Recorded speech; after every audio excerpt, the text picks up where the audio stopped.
अस्सलाम वालेकुम एवरीवन। आज हम डिस्कस करने जा रहे हैं the difference between either or and neither nor. So either or is used when there is an option between two things. For example, मैं ये कहना चाहूँ कि either you can have this pen or this pen, यानी आपके पास दो चीजों में ऑप्शन है, आप एक चूज कर सकते हैं। इसी तरह से मैं ये कह सकता हूँ you can have either T और कॉफी, या इसी तरह से ईदर अहमद और अली केम, यानी या तो अली आएगा या तो अली आया या फिर अहमद।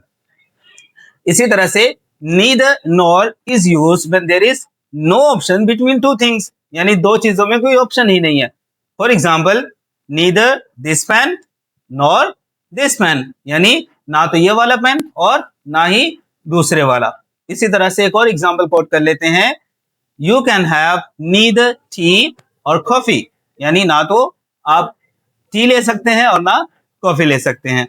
इसी तरह से you can have neither burger और पिज्जा, यानी ना तो आप बर्गर खा सकते हैं और ना पिज्जा खा सकते हैं। ठीक है, या अगर हमने दोनों में ऑप्शन लेनी हो, फॉर एग्जाम्पल पहले में आ गया कि दोनों में ऑप्शन है, एक को चूज कर सकते हैं ईदर और में। ठीक है, दो चीजें हैं, दो में ऑप्शन है, ठीक है, एक ले सकते हैं।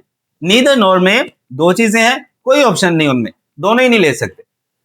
लेकिन अगर आपने दोनों को ही चूज करना है तो फिर हम ये कह सकते हैं I will have both of them, यानी मैं दोनों लूंगा। तो इस तरह की वीडियो के लिए हमारे चैनल को सब्सक्राइब करें। Thank you, Allah Hafiz.